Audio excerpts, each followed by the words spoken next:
And so within a few days or a week or so, that condition completely cleared up. He was looking and feeling better than ever. And I noticed that myself, I would have these little drops in energy, and I didn't believe in milk for adults at that point, but I just felt like, and also getting raw dairy back then was very, very difficult because it's illegal here in Canada. And so our supply only lasted about a year. And then I didn't want to give my kids pasteurized milk after that. So I really went back mostly on vegan with, almond milks and everything that I was making at home, nut milks, sesame seeds, sunflower seeds, etc. But for myself, what I would do is the odd time, like maybe a couple times a season, I would eat some liver, just a little piece of cooked liver, and couldn't stand it, but and was morally and philosophically, totally not on board with doing that. But I really noticed I would have a boost in my energy, so I would do that. And then I put out this post that this is what I'm doing, some liver and some raw dairy for my family. But the intention was always to go back to veganism. I always felt like, obviously I'm not doing it 100% right. I just got to work at it harder. And I started taking a lot of supplements to make sure that I wasn't missing everything. And it was pretty expensive, I will say, but I was really trying to make sure that I had all the bases covered, like an insurance policy. So a couple times I noticed over the years, even though I would say I was feeling better and I was really starting to regain my confidence as a woman, I started to feel more attractive, more beautiful, dare I say, more radiant on this diet. But then I noticed, my sleep wasn't really improving, and I started to chip my teeth. I had a couple incidences where I'd be eating a salad I made, and I would have thought that I got all the pits out of the olives, and no, chipped my tooth on an olive pit. That happened twice within a couple years span, and I really thought that was really odd, and I wasn't really pleased with that. And then I noticed I was getting a lot of cavities, but I just was so committed and really believing that I was doing the right thing. And yet I would have these periods where I would sort of have some fish, some liver, just in case, notice a little boost, but I'd only do it like maybe once a season, and always with the intention of cutting that out eventually. Fast forward to about 3 years ago, many of you who've been with me, you'll remember that I went on a health sabbatical because I hit a major wall. I had turned 50. This was about 3 years ago. I was going into menopause, and I also had a cyst on my ovary. I had had one also when I was about 19 and healed it with Chinese herbs. So I was doing the Chinese herbs. Nothing was working for about a year, and I was getting very sick. Like, I hit a major wall. My health seemed to crash. There were days where I could not get out of bed. There were days where my husband had to actually feed me and take me to the bathroom. I had literally no ATP, like just no energy. Sometimes I could barely talk. I was so weak, and I was sure it was the cyst, but I wasn't 100% positive because I'd had a cyst before and it never affected me like this. So I really wasn't sure, but I knew it wasn't my diet because I felt like I was getting more nutrition than anybody I knew. I was eating so carefully. So anyway, I eventually had to have surgery on the cyst, have it removed because it just wasn't budging after a year and a half of all my natural therapies.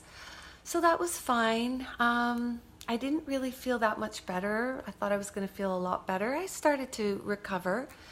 And then something happened. My boys left home. So this was now fast forwarding to September of 2017. And they went off to university. And I found myself in a really deep, dark hole, a terrible depression. The sleep thing was out of control, but that was really not anything different. I think it was just compounded by the fact that I wasn't happy. I was so sad and crying for months, and it got really bad. So I went to see a therapist, and she was great. You know, I maybe saw her half a dozen times, but I just had the sense that it wasn't working for me. It wasn't going to help me. And I had seen a therapist before for my sleep. I had gone to sleep labs and doctors, and oh my gosh, you name it, I've tried it. I bought a mat for $5,000. I've just done so many things, and everything seems to help for maybe a few weeks or maybe even a couple months, and then I'm right back to where I was. And when you're missing sleep, like I've gone up to 11 days with 0 sleep, you are a basket case. You just cannot function normally. So I would miss, a couple nights sleep, and then I would get 2 hours here and there, 3 hours, 4 hours if I was really having a good night. And that with the depression was just awful. But then there was one more thing. Tragedy always happens in threes, right? So the no sleeping, the depression, and then I went to the dentist. I had a little bit of pain, and he took an x-ray because I hadn't had one for many years. I try to avoid them at all costs. And he said that I had a major infection in one of my teeth. So I was like, that's strange. I'm doing oil pulling. I'm eating such a clean diet, hardly having any sugar, processed sugar at all. Maybe some honey the odd time. And of course, lots of fruit, but that's not, what people are guzzling, sodas and chocolate bars and everything. I was thinking, how can I have an infection? So I said, okay, let me work on this. I'm sure that I can reverse it, heal it, whatever. And I just went full tilt on fasting, water fasting, dry fasting, if you've ever tried that, where you don't even drink water. You're not eating or drinking anything. I was just doing everything that I could. Did the oil pulling 3 times a day now instead of twice a day. And I think the oil pulling actually really helped because the pain would subside. And I couldn't seem to budge this thing. Then the pain got worse. I eventually had to have it extracted. That's what he said, about a year ago, it's gonna have to go. And I was like, no way, I'm gonna work on this. And so a few months ago, I had it extracted. And this is very embarrassing for me because, I'm just embarrassed of myself. I'm not just embarrassed telling you. I feel embarrassed that I had a tooth removed. My tooth was so black, dead, rotted, infected, whatever, that it had to be extracted. And I was like, what the heck? I've had chipped teeth. I've got a rotten tooth. None of this is making sense.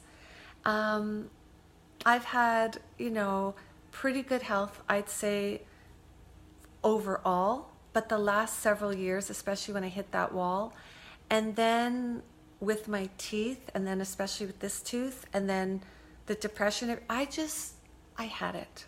I was done. My dental hygienist has like perfect white pearlies, and I'd be like, well, what are you eating? She'd be like, meat, dairy. I'd be like, really? Wow. And I don't know, something snapped where I was like, I'm going to open up to the possibility that maybe it's time for a change. Maybe what was once working is no longer working. Maybe I don't know as much as I thought I did about nutrition. Maybe I'm missing something. Maybe there's something lacking in my diet, because all these symptoms, when one is so committed to their health, it just doesn't make sense. I don't know if you felt this way, but I also felt a lot of shame and guilt and deep psychological, emotional pain over even thinking about animal foods. Like, I think there is a big disconnect between hating factory farming and, the way they are mass producing and processing animals, and, I mean, we've all seen the undercover footage in slaughterhouses, watched Earthlings, seen the PETA documentaries, etc. That is fair. I mean, of course that's just deplorable, despicable, heinous, disgusting. Nobody supports that, especially not in this community. And I certainly didn't. But there is a difference between supporting factory farming and then saying, somebody who eats animals, hates animals, should be tortured like the animals. I know I really love animals, always have, and I think that's what made, going vegan and being vegetarian since I was 13 so easy for me.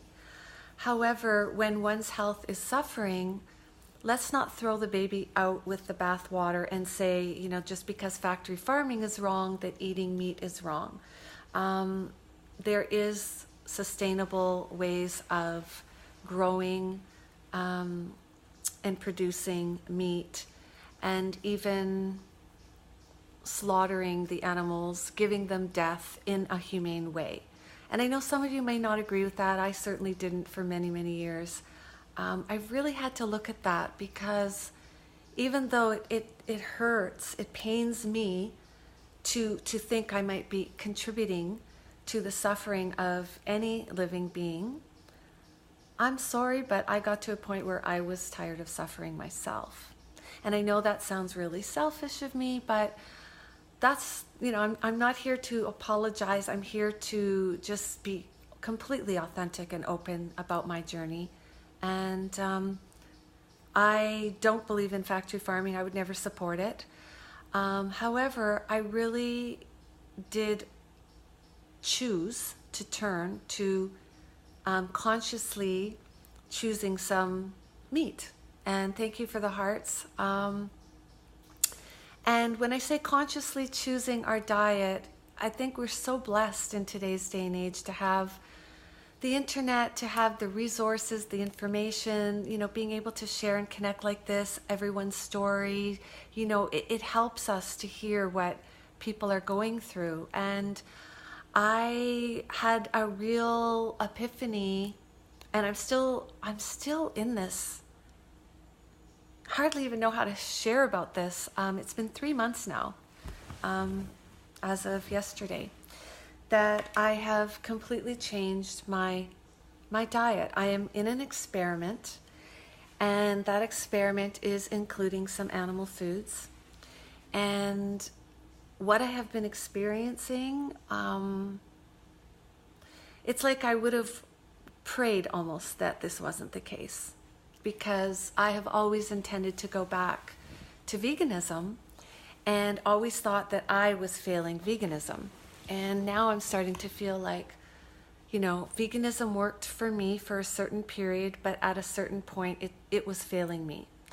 And I also want to make the distinction about the vegans and veganism.